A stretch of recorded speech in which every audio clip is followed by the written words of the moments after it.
야, 마실 때마다 3억이랑 절친 중에 하나만 고르라 했는데 모두가 다 3억을 고랐다. 일단 3억을 고르고 절친한테 사과의 의미로 오, 존나 현명해. 난 안 줬을 텐데. 자, 그 다음에 이제 우리 지난 시간에 뭘 했었냐면 물이라고 하는 걸 했단 말이야. 그럼 물은 액체를 통틀어서 이제 설명하는 건데요. 아우 야우. 우리 액체를 통틀. 네. 물만의 그 특징이 있잖아요. 물론 물만의 특징인데 단어는 액체잖아. 단어는 액체인데 우리는 물을 달랑 하나 배우는 거예요. 그 정도로 물이 중요하다는 거겠죠? 그래서 간단하게 본다면 우리 물의 특성을 크게 두 가지로 구별하는데요. 하나는 물의 극성 때문에 나타나는가. 그럼 극성은 물 분자가 몇 도로 구부러져 있는 거야? 104.5도로 구부러져 있죠. 이래서 얘가 극성 분자여서 나타나는 거예요. 가장 중요한 특징은 바로 뭐였냐면 용해성입니다. 이거는 우리 세상을 이루고 있는 물질들 중에 묵성 물질보다 극성 분자가 훨씬 더 많다는 걸 말하는 거죠. 그러니까 용해성이 좋다라는 걸 설명하는 거야. 그 다음에 두 번째가 나오는 게 바로 뭐냐면 수, 소, 결, 합. 그럼 물은 수소결합 물질이다 라고 하는 것들 때문에 어마무시하게 많은 것들이 나타납니다. 먼저 정리를 한번 넘어가 볼까요?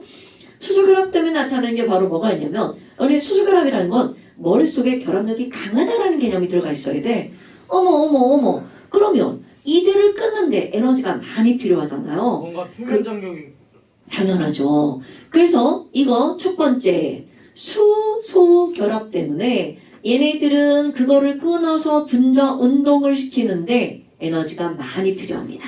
그러니까 물은 다른 물질 대비해서 온도가 매우 서서히 올라가는 편이라는 거죠. 그러니까 온도가 올라가는 정도 바로 얘네들 뭐라고 하는 거야? 비열.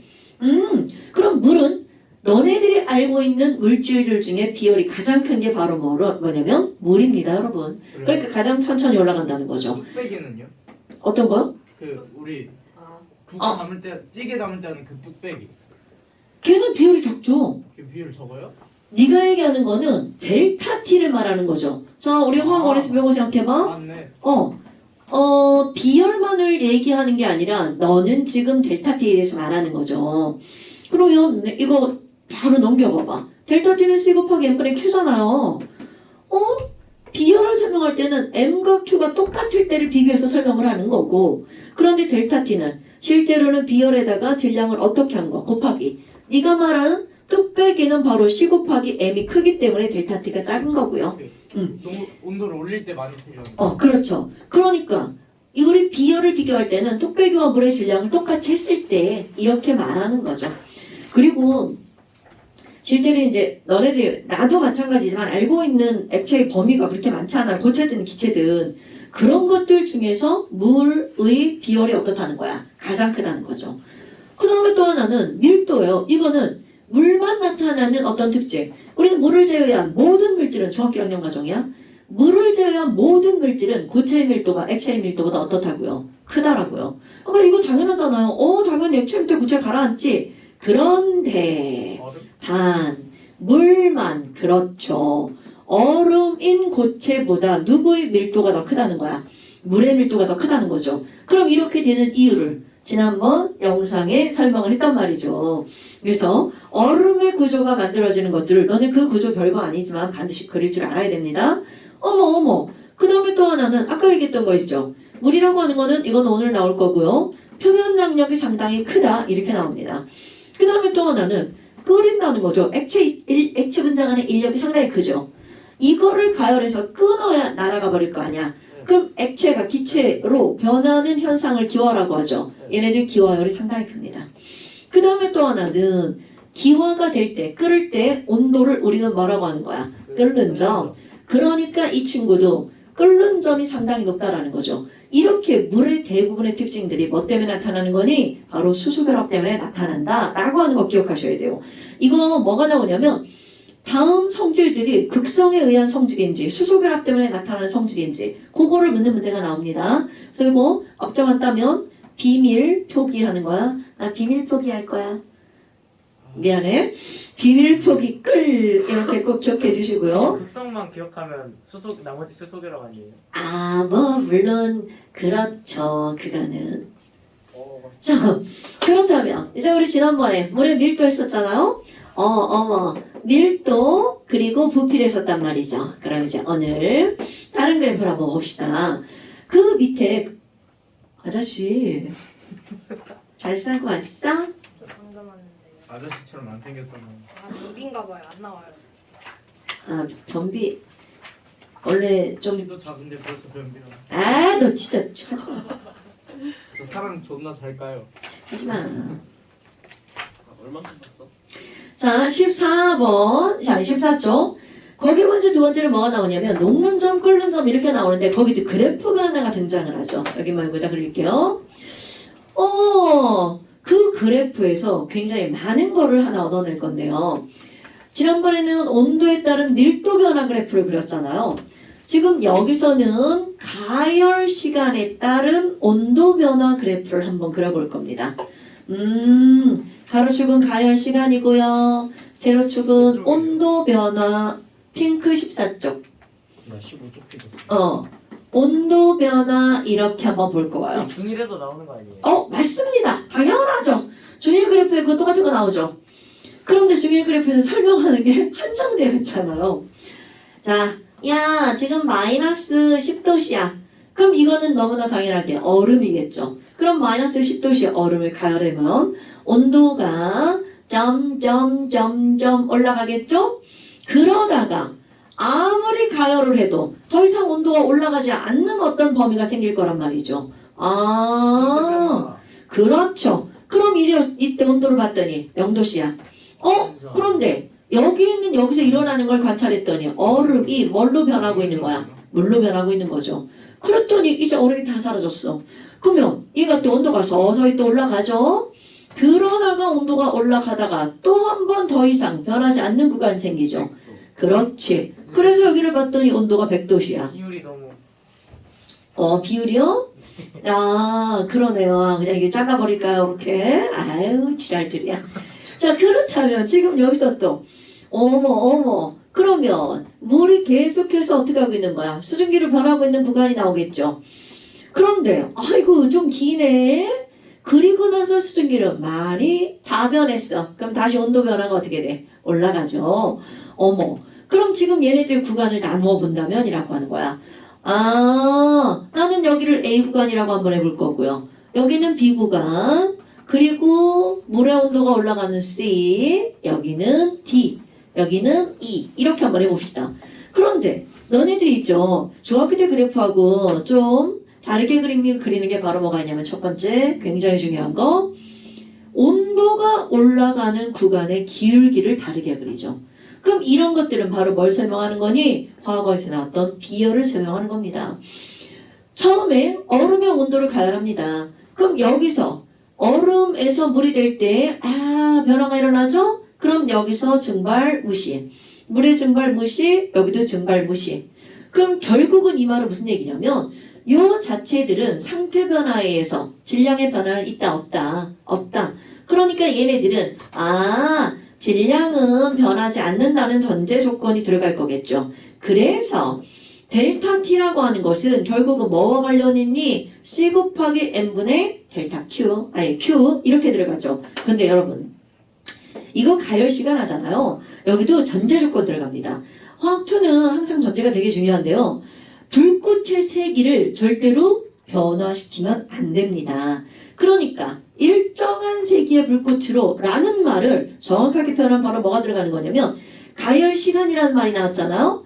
그러면 단위 시간당 공급하는 열은 항상 어떻다라고 봐야 돼. 일정하다고 봐야 됩니다. 그러니까 동일한 열량이 공급된다는 얘기죠. 그러면 결국 N분의 Q는 여기선 일정하게 공급이 된다는 얘기겠죠.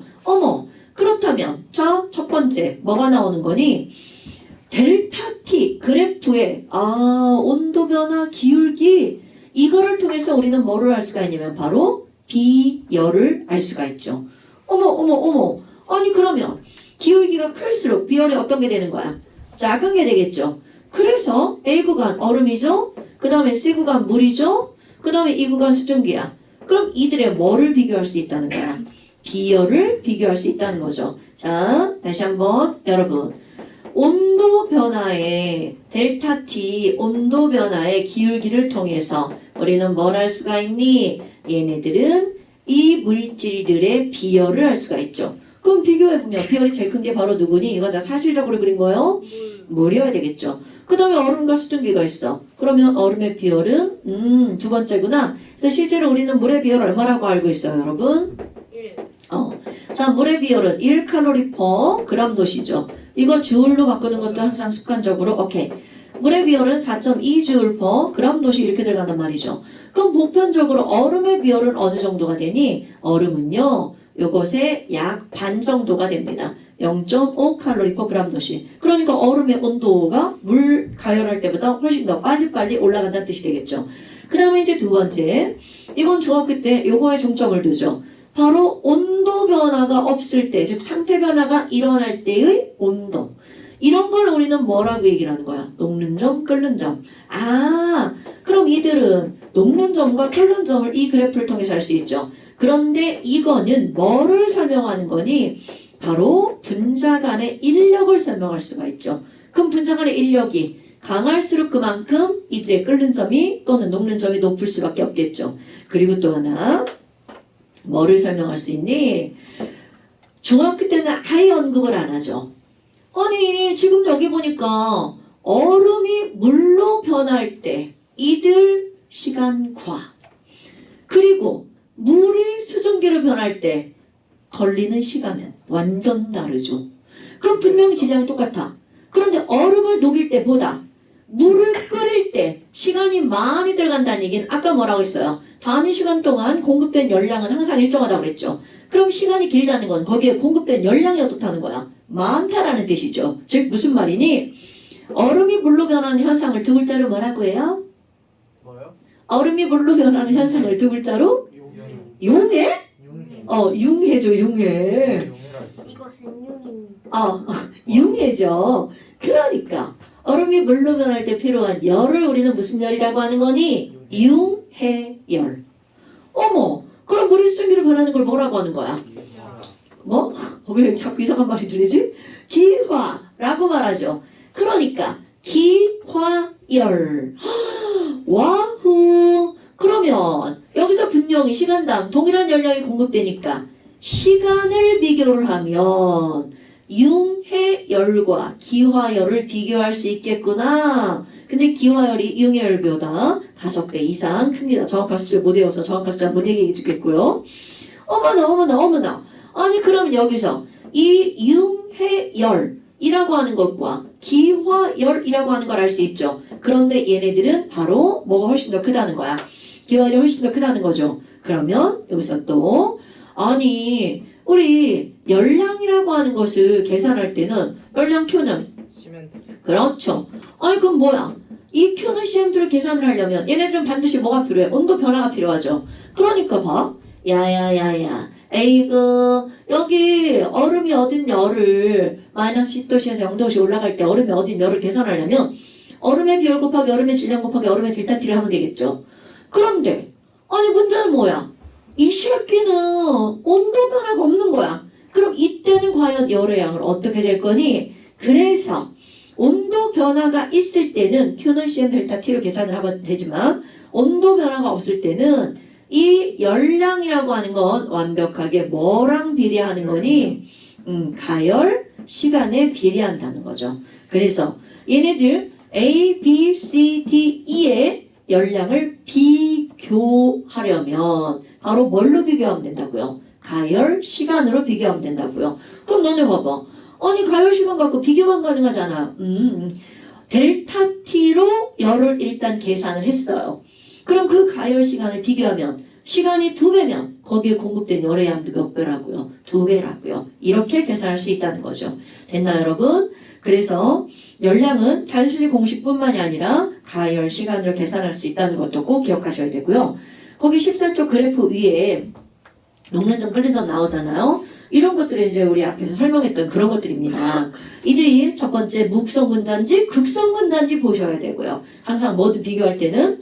그리고 두 번째는 또 뭐가 있니? 수소결합을 하는지 안 하는지 봐야 되겠죠. 물론 이거는 분자를 얘기하는 겁니다, 여러분. 거기 써 있는 거 한번 보세요. CH4. 여러분 화학원. 또부터 화학원 했던 거. 분자가 뭐예요? 이렇게 하잖아요. 그리고 우리 시험 봤던 거. 분자는 뭐로만 이루어진 걸 분자라고 하나요? 원소. 비금속. 그렇지. 원소는 그러니까 원소는 전부 다 원소죠. 자, 요거 진짜 중요한 거야. 분자는요, 비금속으로만 이루어진 걸 분자라고 얘기를 합니다. 그런데 단 비금속 중에서 분자가 아닌 게 있단 말이죠. 분자. 그렇지. 뭐는 제외라고요? 흑다석은 제외. 이거 지난번 수그럼 얘기한 거죠. 분자 얘기할 때. 그럼 흑다석이라고 하는 건 제외였어. 그런데 이런 것들이 들어가는 진짜 의미는 바로 뭐니? 분자할 때 분자가 무슨 분자라고요? 나눌 분자. 오케이.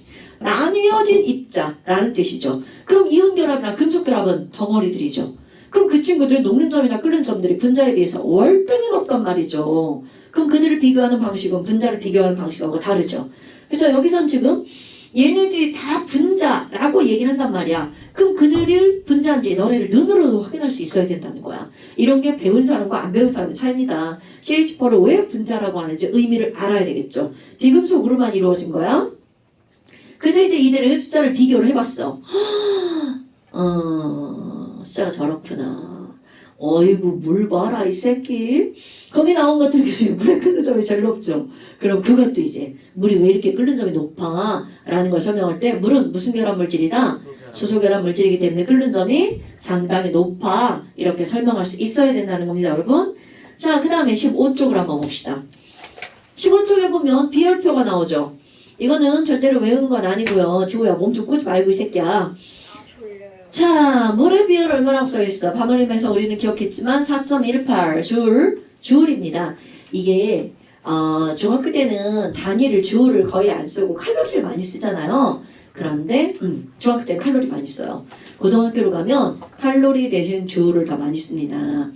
이거는 원래 1이라는 작게 말할 때보다 정확도가 크게 말할 때 더 크게 나오죠. 정확도가 큽니다. 그래서 숫자를 이렇게 크게 보고요. 4.18로 보통 본데 여기서 너네 비교할 거 봐봐. 수은 한번 보세요. 비율이 어때? 어마무시하게 작죠. 수은이 뭐냐고요? 아 여기서 수은이 뭐냐고요? HG. 네, HG가 수은. 네? 네. 어떡하죠? 수온을 나한테 몇 번이냐고 묻느냐고 묻는 거예요? 저도 모르죠. 20번 같은 거 없어요. 네. 당연하죠. 우리 수능을 얼마나 배웠는데. 앞에 나오잖아. 어쩌라고. 어쩌라고는 이 새끼야. 뭐 몇 살이야, 어쩌라고. 누가 이 근데 와줄 새끼가 지랄이야 요즘. 자, 거기 보니까 물은 밀도가 4. 아니야. 비율이 4.18이야. 그런데 수은은 비율이 0.13밖에 안 되죠. 그럼 이거 대략적으로 몇 배 정도 되나요? 약 20배? 20배 더 되나? 30배? 한 30배 정도? 그럼 이 얘기는 무슨 얘기야? 분명히 가열을 똑같이 했어. 똑같은 질량을 놓고. 그럼 물이 1도 올라갈 때 수온은 몇 도씩 올라간다는 거야? 30도씩 올라간다는 거죠. 그래서 수온을 예전에, 지금은 안 쓰지만 온도계로 쓴 이유가 뭐니? 비열이 작으니까 팽창이, 온도가 많이 올라가죠. 팽창이 쭉쭉쭉쭉쭉 일어난단 말이죠. 그래서 수온 온도계를 쓰는 거죠. 뭐? 수은이 그 무거운 거 맞아요? 맞아. 그냥 무거워서 안 써요? 아니요, 위험해서 안 쓰죠. 깨지면 걔네들 어떻게 돼? 수은은 표현장력이 워낙에 커가지고 이렇게 만지는 순간 이렇게 다 부서지거든요. 그러면 원래는 이게 금속이니까 기체가 잘 되지 않아야 되는데 계속 작아지다 보면 기체가 별거야? 입자가 작은 게 기체잖아요. 그렇게 해서 수은 증기가 생길 수 있어요. 그러면 이렇게 흡입되면 수은은 미나마따병이라고 병이 생기죠. 뭔지 모르죠. 이타이 병. 영어부터 들어보고 있네. 카드뮴은 이따이 병이고요. 이따이가 일본 말로 일본어예요? 아프다는 소리래. 너무 아파가지고 아야 소리가 저절로 나와서 아야 병인 거죠. 알아요. 어. 이따이. 그 뭐야? 중간에서 때문에 생기는. 그렇지. 그래서 이런 거는 그냥 커먼센스인데 화학에서는 나오지 않아요. 그래서 미나 이름도 다 미나마타 병이 이제 수은이고요. 그 다음에 카드뮴이 왜 한글을 썼어? 이따이 병 뭐 이렇게 해가지고 나오거든요.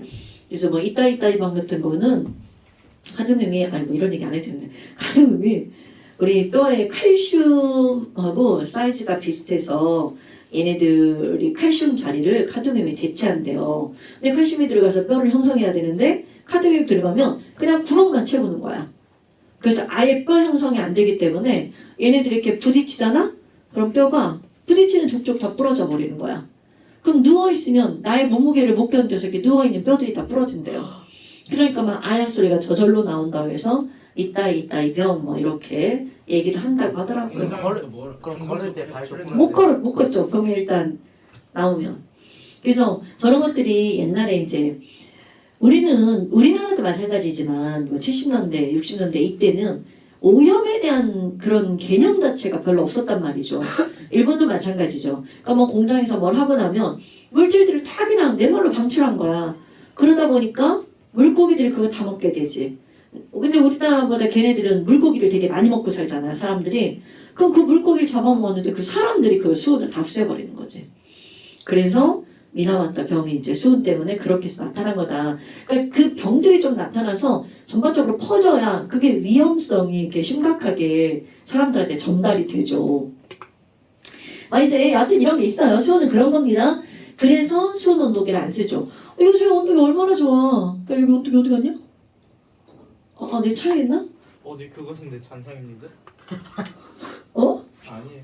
이게 이렇게 찍 해가지고 적외선 온도계 얼마나 좋아요.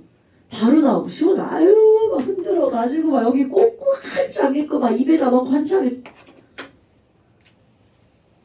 미친놈. 뭐야 저 새끼 죽는다. 뭐 여하튼 이제 그렇다는 거죠. 온도계가 어딘가 했더니 됐어요. 와 너무 온도계처럼 생겼다. 야 저거 키 성장하는 거 그걸로 보면 되겠다. 야. 나 지난주에 한성하는 검사 3번 했어. 무슨 검사요? PCR 검사. 야 왜요? 작네. 지금 키야 키 이거? 나 상처받았어. 야. 너 못생긴 애한테 못생겼다고 하는 거하고 키 작은 애한테 키 작았다고 그러면 겁나. 이미 그거 못생겼다고 그거 많이 들었었는데. 그거 자두에 그게- 나온 얘기인데. 흑야 아니 너 자극도 많이 받으면 익숙해져요. 마상이야 마상. 너 왜 그래? 저도 많이 받아봤거든요. 잘 거예요. 너 내가 그런 게 아니잖아. 나 왜 지랄이야. 나한테 그러지 마. 너희 엄마가 아니 근데 선생님이 네가 남배우는데. 선생님이 키 작은 애한테 키 작다 그러면 얼마나 안 좋은 거냐고 맞아. 아니 돌려가셨잖아요. 아니 제가요? 안 그랬어. 좋아. 화장실 가. 지원은 많이 클 거야. 지금 변성기가 쌤 화장실이요. 뭐야 저 새끼 또. 지금 변상님은 재밌을 것 같은데. 내가 볼 때 지금 한 내년 말쯤에 변성기 오지 않을까. 저 지금 키 크려고 잘 거예요. 야 잠만이 자서 키 컸으면 새끼야? 난 한 190까지 컸겠다 씨. 잠 하루에 3-4시간 자는데 이렇게 많이 컸네. 너 이제 끝난 거야 이제. 아니에요, 많이 컸어요. 자, 발음. 뭐? 아니. 발음이. 야, 너 이 마스크 써라고 이 새끼. 너 진짜 씨. 너 내버린다? 버린다. 뭐해? 내보내는 거 아니에요? 내보내버린다고. 그건 내 버리는 거지. 그냥 버리는 거예요. 아.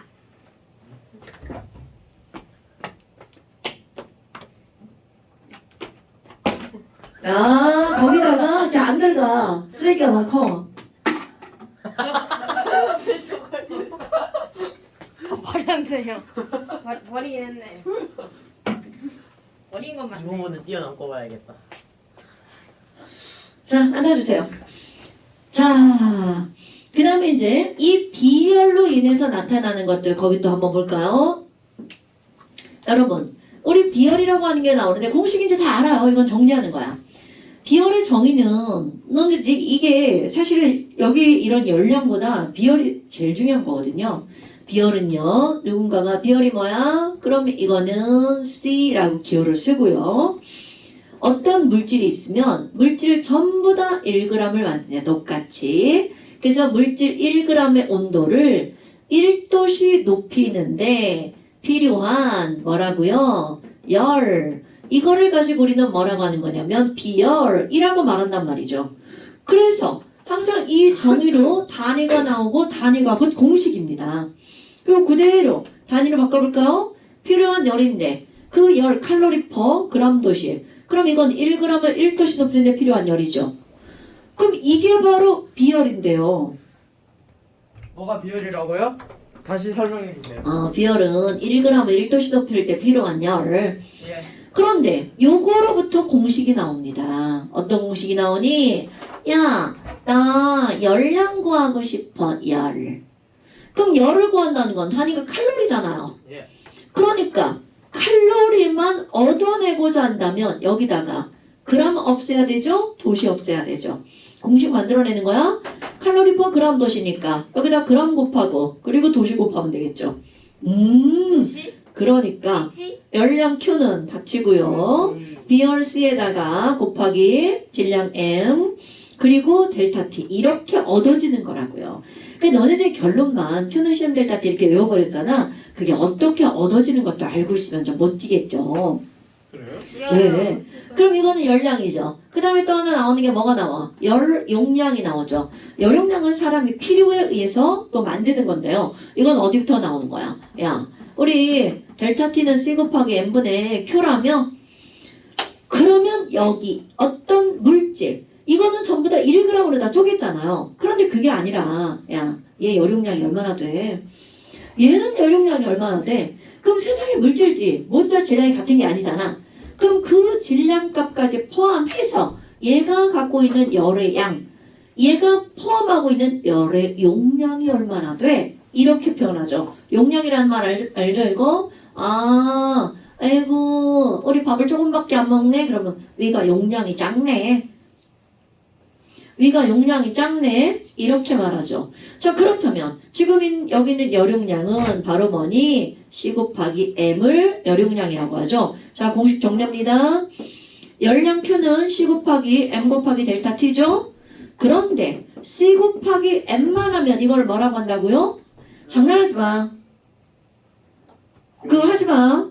열 용량이라고 얘기를 합니다. 그럼 이런 열용량은 열을 함유할 수 있는 전체량이야. 그래서 이거 기호를 스몰시잖아요. 라지스를 씁니다. 이거는 단어 capacity. capac이라는 단어 알아요, 여러분? 수용량. 맞아요. 그러니까 어떤 수용할 수 있는 양, 열을 수용할 수 있는 양은 비열뿐만이 아니라 뭐를 곱하기 한 거야? 질량을 곱하기 한 거죠. 아유, 저 진짜 나쁜 새끼. 자, 그 다음에 이제, 그래도 요거는 하고 싶어야지. 자꾸 시계 보고 지랄해, 저 새끼.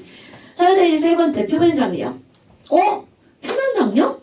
여러분, 표면장력 하면 생각나는 거 뭐 있어요? 소금 그 벌레 색이 하나 있는데. 소금쟁이. 맞아요, 소금쟁이. 그러면, 소금쟁이가 물에, 떠다닐 수 있는 이유가 뭐야? 뭐 이런 거 설명할 때 표면장력을 설명을 하죠. 그러면, 실제 표면장력의 정의는 뭐니? 우리는 하나 이제, 더 떠오르는 거 있어요. 또 뭐? 우주정거장에서 물 쭉 수건에 있는 거 짜면은 그 주위로 맺히고. 그렇지. 그러면 지금 여기 나오는 이런 표면 장력은 뭐니? 아유 이거 미끄러. 아이고 미끄러. 미끄덩. 글씨가 미끄러져. 표면 장력은 표면에서 장력이라는 게 뭐야? 실의 장력. 그렇지. 끌어당기는 힘이죠. 그러면 장력 새끼 때문에 표면 장력은요. 액체가 이렇게 들어옵니다. 액체가 자기들끼리 끌어당기죠. 그래서 정확한 정의를 기억하셔야 돼요. 액체가 그들의 표면적을 어떻게 하려고 하는 힘이니? 작게 만들려는 힘. 이거를 가지고 우리는 뭐라고 하는 거예요? 표면 장력. 그런데 여러분, 너네들 이제 산수를 좀 공부하는 친구들이니까 도형 중에서 같은 부피를 가지고 표면적을 가장 작게 만들려면 그렇죠. 9죠. 그럼 결국은 표면적을 작게 만드는 이런 액체들일수록 어떤 모양을 만든다는 거야? 완벽한 구 모양을 만든다는 거죠. 진짜로. 응? 비눗방. 당근이죠. 근데 너네 봐봐. 완벽하게 둥근 모양을 한다라고 그랬잖아요. 그럼 표면적이 작으려면 둥근 모양 중에서도 애가 계속해서 어떻게 돼야 돼? 조그맣게 쪼개지면서 이게 표면 장력이 커지겠죠.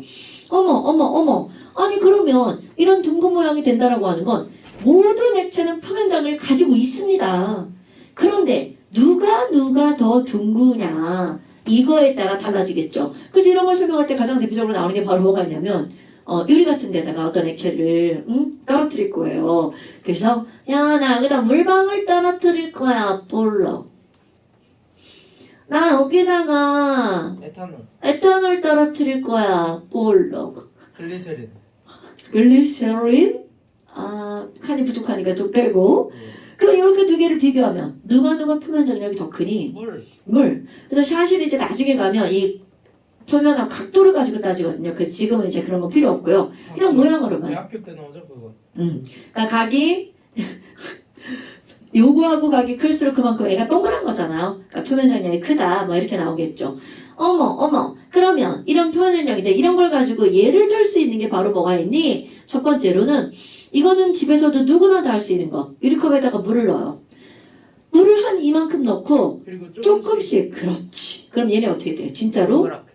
요렇게 되죠. 아니면 여기 물컵에다가 아니, 뚜껑에다가 물 넣어놓고 거기다 10원짜리 동전 하나씩 넣어. 그렇지. 맞아. 초등학교 때 그렇게 하는구나. 여기다가 10원짜리 넣으면 올라오죠. 그럼 분명히 올라오는데 안 떨어지고 어떻게 되는 거야? 얘네들이 둥글게 되죠. 생각보다 굉장히 많이 올라옵니다. 그러다가 그럼 흘리면 하나 흘러가면 어떻게 되냐? 쭈르르 떨어지죠. 그럼 여기 있는 이 물 분자가 분명히 떨어져 나가야 되겠죠. 그런데 안쪽에 있는 물 분자가 수소 결합으로 가지마 그러면서 끌어당기고 있죠. 그럼 이거 가지마 결합 이거 바로 뭐라고요? 수소 결합 이렇게 되는 거죠. 그러면 이런 거 말고 또 뭐가 있니? 소금쟁이. 그래 소금쟁이. 근데 이거는 이론이 되게 많다라고 하죠. 소금쟁이가 물의 표면 장력만으로는 절대로 이렇게 얘네들이 기어다닐 수가 없는 거고요. 진짜요? 야, 좀 빚지 말아줘. 저거 뭐예요? 저 아니에요? 머리가 아프네. 미안해. 이거 진짜 미안해. NaCl 등이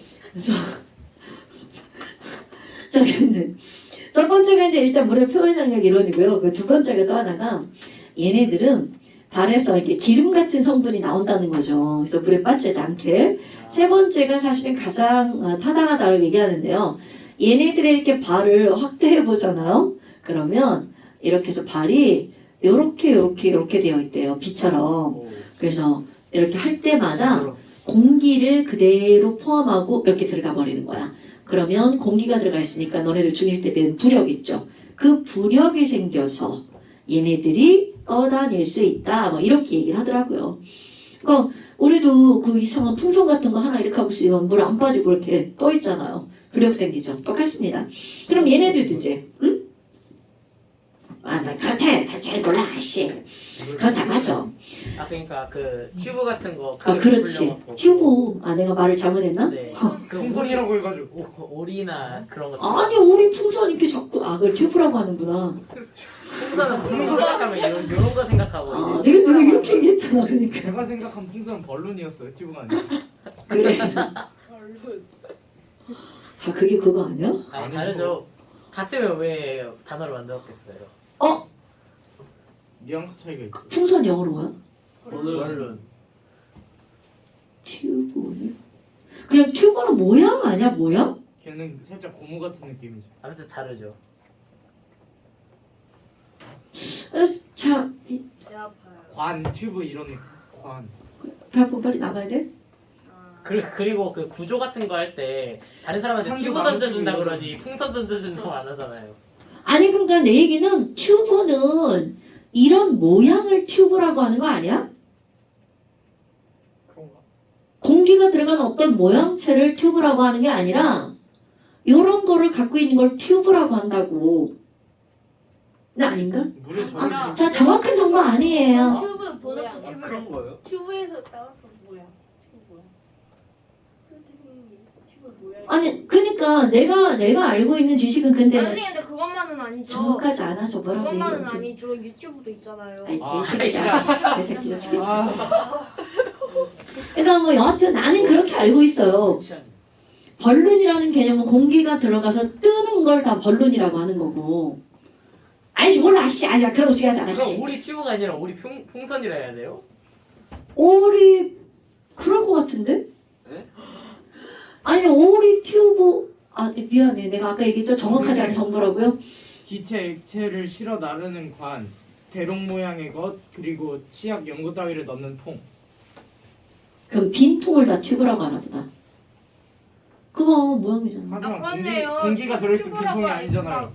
그막 공기가 들어있을 관 빈통. 같은 거 튜브라고 하잖아요. 관 같은 거. 아 근데 꼭 저런 게 아니어도 튜브. 아 그러니까 이거 빈 속이 빈. 아씨 미안해. 아니 뭐 여하튼 이제 그렇다는 뭔가 내 얘기는 있었는데. 이거 거의 튜브도 크리스마스 미안하다. 논쟁이랑 똑같은 그 거죠. 튜브 안 근데 유튜브는 다른 영상들로 그 튜브 안에도 고체가 들어가도 걘 튜브가 된다는 거지. 아마요 이거 좋아요 좋아요. 아 진짜 또 지랄이네 또. 그다음에 이제 제일 중요한 거. 여기 있는 이 표현 장력 중에서 너네들이 또 너무나 잘 알고 있는 것 바로 이슬. 여러분 이슬이 유난히 동그랗다 이런 말이 나오잖아요. 이슬이는 그러면 이슬이래요. 전화 이슬이 유난히 동그랗다 이런 것들이 막 나온단 말이죠. 그런데 어느 지역에 가잖아요. 똑같은 이슬인데 이렇게 좀 퍼진 이슬이 있습니다. 뭐지 이거? 온도 차이. 자, 온도가 똑같다고 가정하고요. 온도 차이에 의한 건 그렇게 크지 않습니다. 그래. 얘네들은요, 바로 오염물질의 양의 차이입니다. 아. 순수한 물은 얘네들은 이렇게 굉장히 동그랗게 표면 장력이 크게 만들어지죠.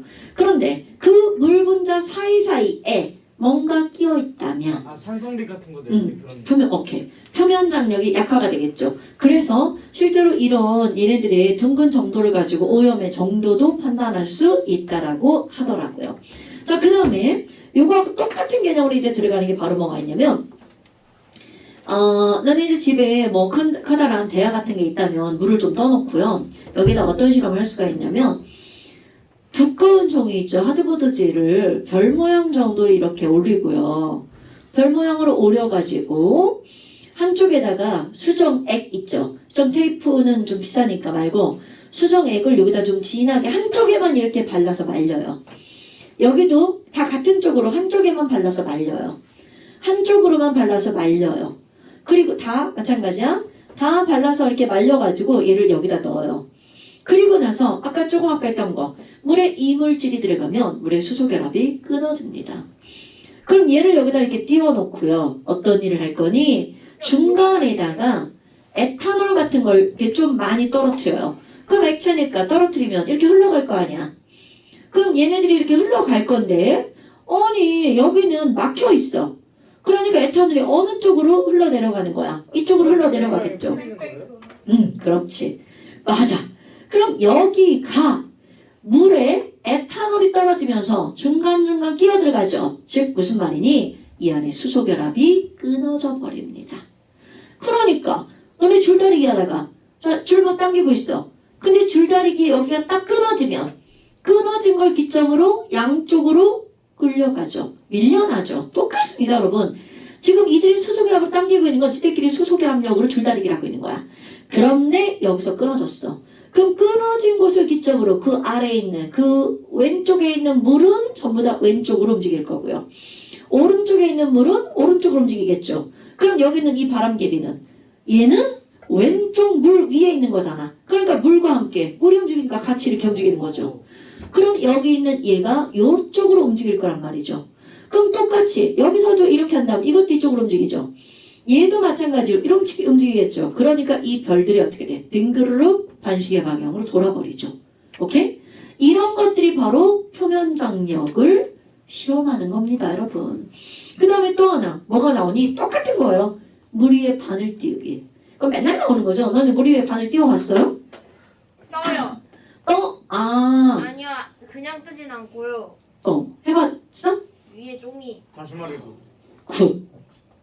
그냥 너네 바늘을 물에다가 이렇게 바늘 띄우려고 하잖아요. 하루 종일 해도 성공할까 말까 합니다. 진짜 그냥 종이하고 하면 되는 거 아니에요? 오. 잎사귀 위에도 오, 맞아. 그렇게 하는 거야. 그거 나침판으로도 쓸 수 있잖아요. 위에다 자석해가지고 바늘에다가. 와우. 네, 또 거기까지 내가 잘 몰랐고요. 뭔 얘기인지 알겠네. 그 야생에서.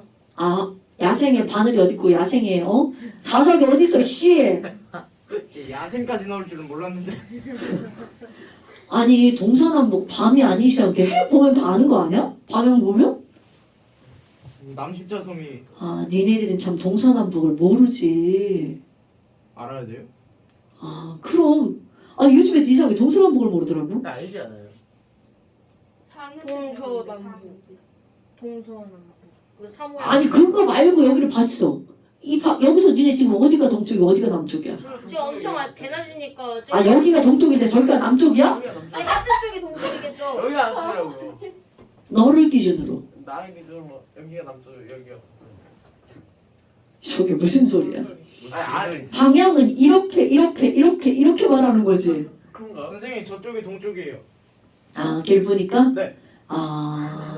네, 저쪽 여기 지금 잖아요. 너네 문정중을 다니는 학생들은 니네 아파트에서 문정중을 향해서 걸어가면 아침에 거기서 해가 엄청 나오죠. 그쪽이 동쪽이죠. 항상 일반적인 아파트들은 베란다가 남쪽이에요.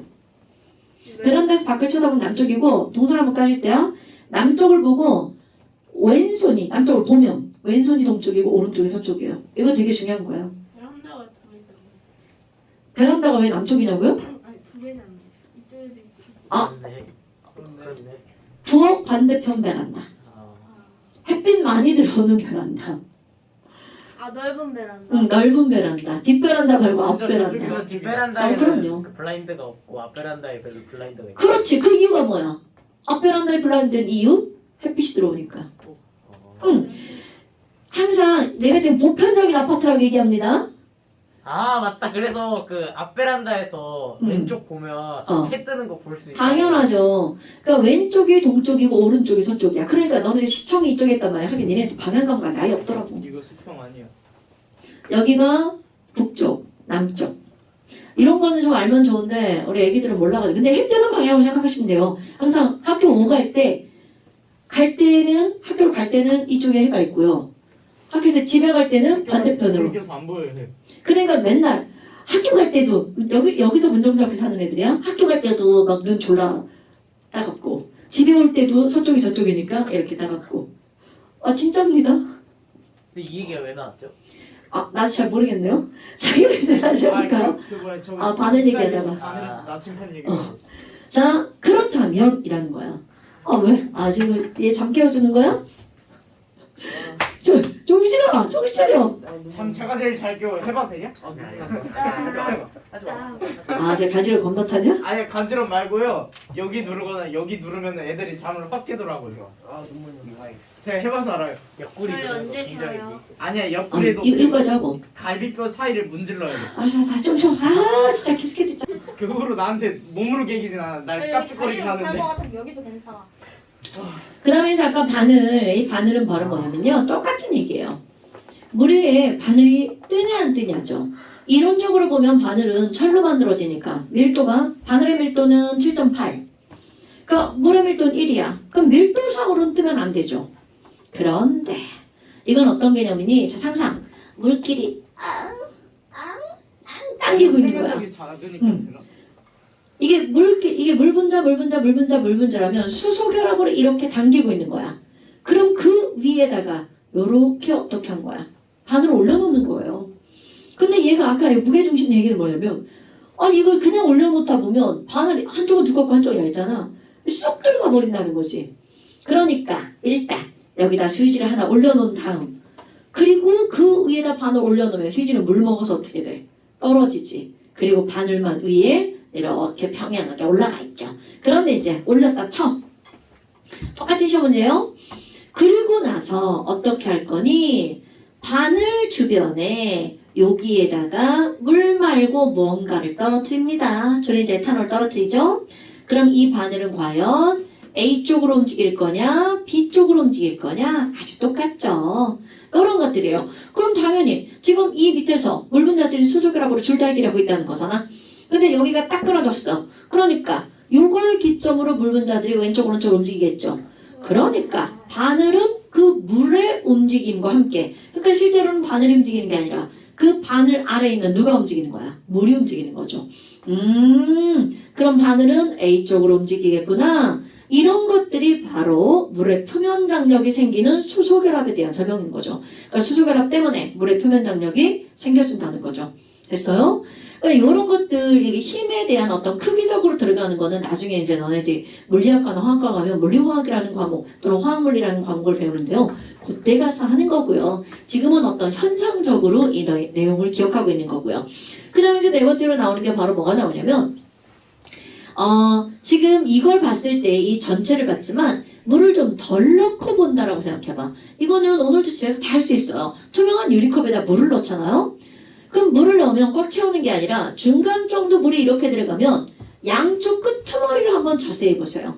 그럼 어떤 일이 벌어지니? 살짝 벽 타고 올라가는 이런 모양이 나옵니다. 이거는 물을 모든 유리에 넣잖아요. 다 이렇게 나옵니다. 그럼 도대체 이런 건 뭐니? 자, 얘를 한번 아주 간단하게 너네들 단순하게 설명을 하는 거예요. 물에다가 너무 높이 그렸다. 아씨. 발. 저 새끼 봐라. 너는 바라지만 난 발을 안 한다. 또 난 10까지만. 이씨. 발. 배 아파. 자, 여기다가 이렇게 물을 선생님 넣었고요. 봐요? 이거 불편해. 배 아파. 근데 저거 나도 배 아파. 그림이 선생님 잠깐 쉬는 거 어때요? 그럴 수 없어. 근데 이게 한 번 쉬니까 또 쉬고 싶은데. 배 아파. 똥 싸세요? 체력 소모 많이 됐다. 선생님 저희는 괜찮아요. 화장실 다녀오세요. 자, 일단 넓게 한번 설명을 해볼게요. 이게 물을 넣어놓고 여기에다가 유리로 만들어진 유리관을 꽂아 놓을 거야. 그럼 유리는 SiO2 이렇게 들어갑니다.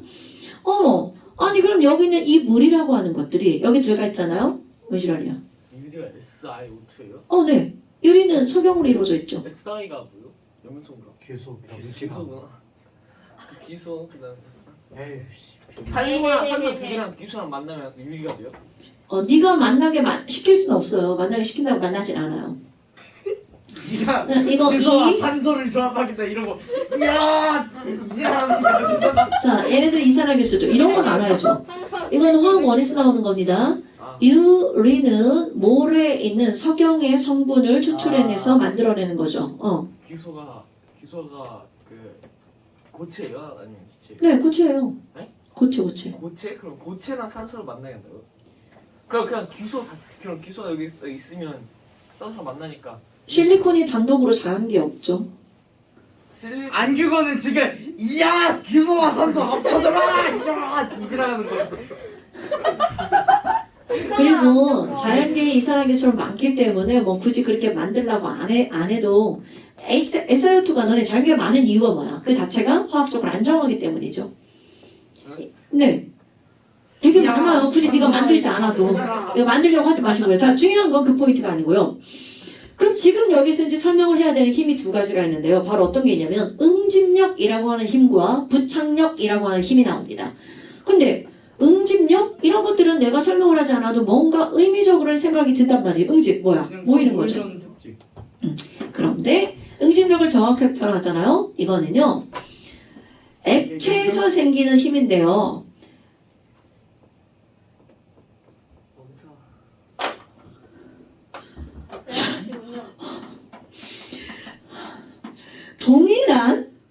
동일한 액체 간의 인력.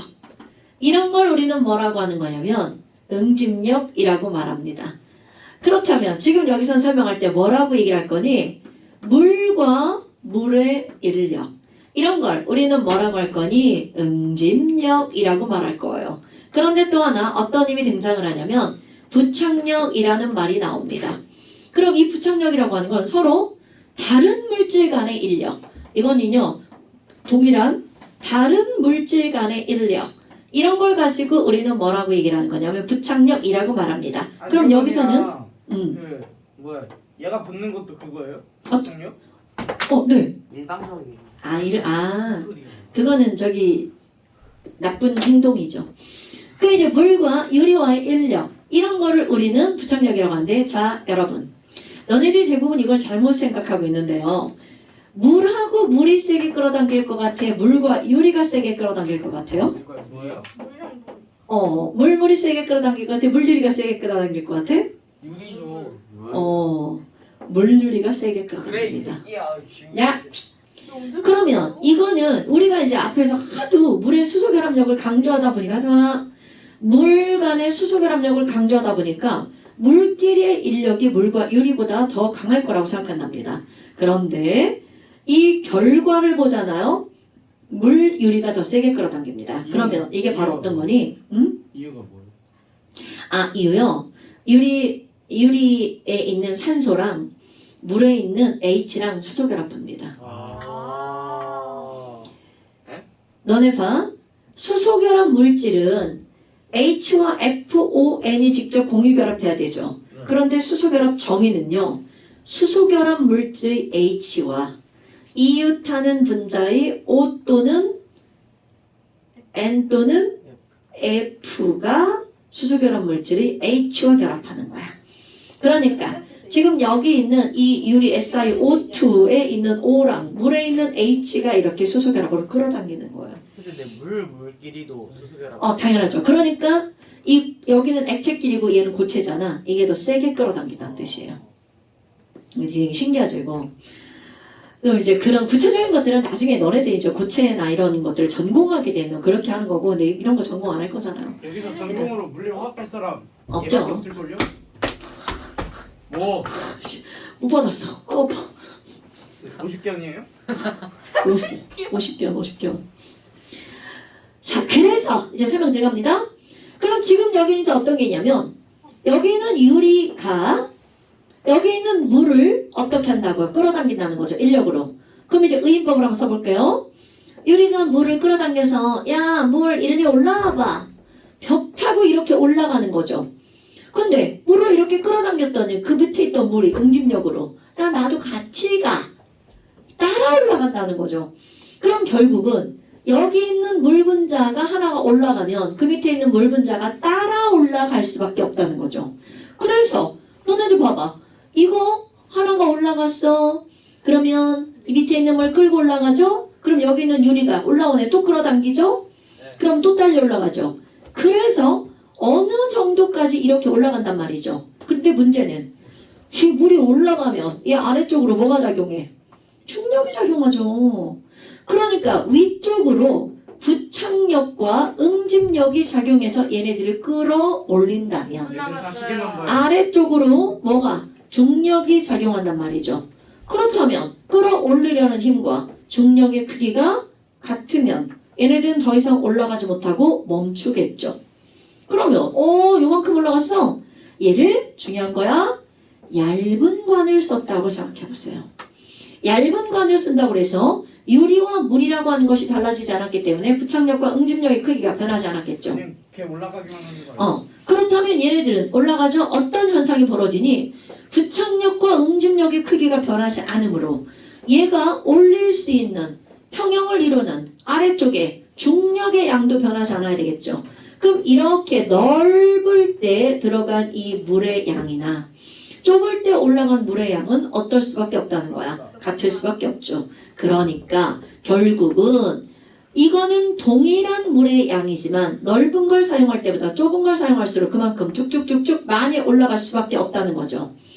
이런 것들을 우리는 뭐라고 하는 거니? 가는 관을 뭐라고 하는 거야? 모세관이라고 말을 하죠.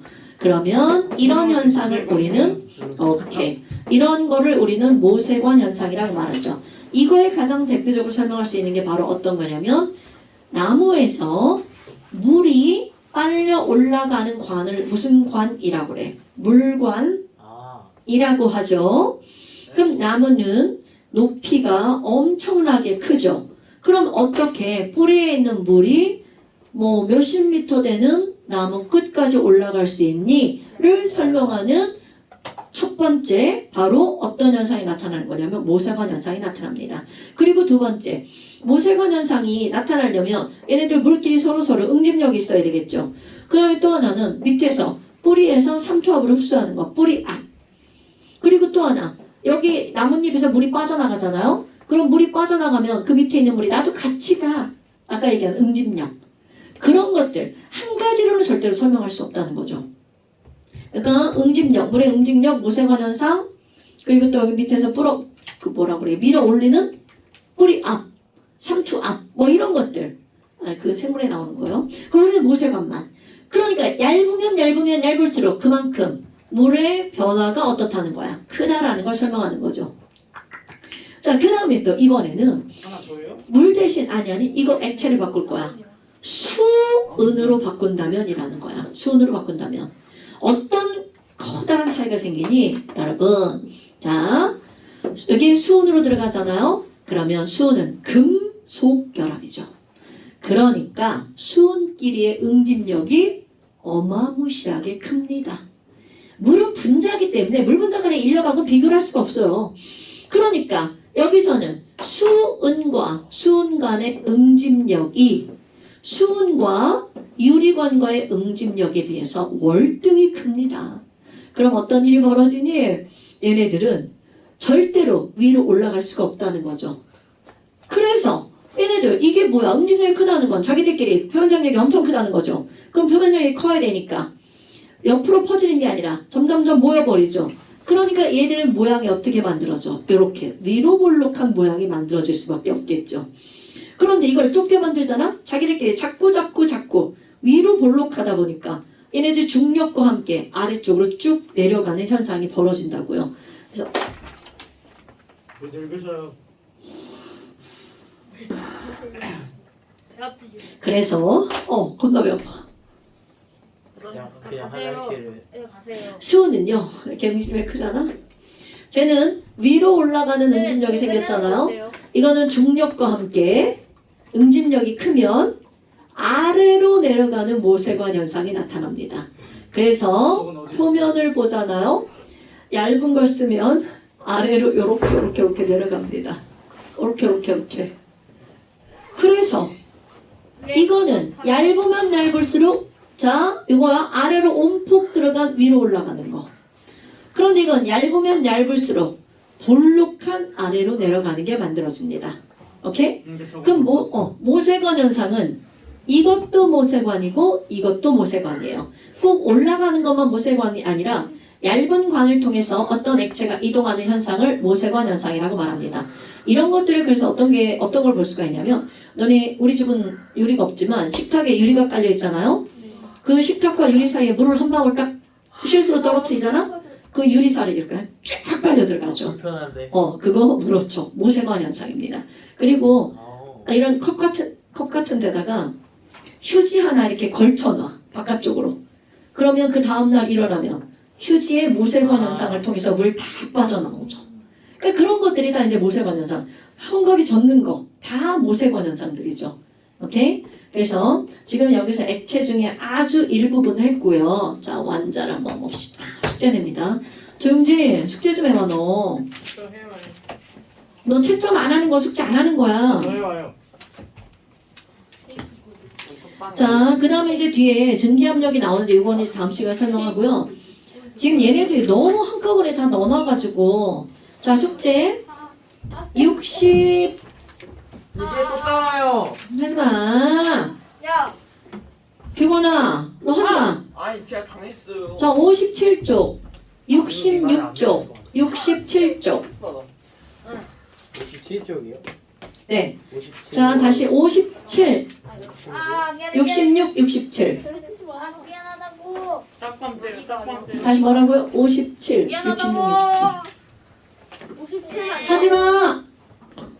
내가 정말 아 진짜 맨날 이렇게 당하는데 왜 12좀 싹싹 끌고 다녀.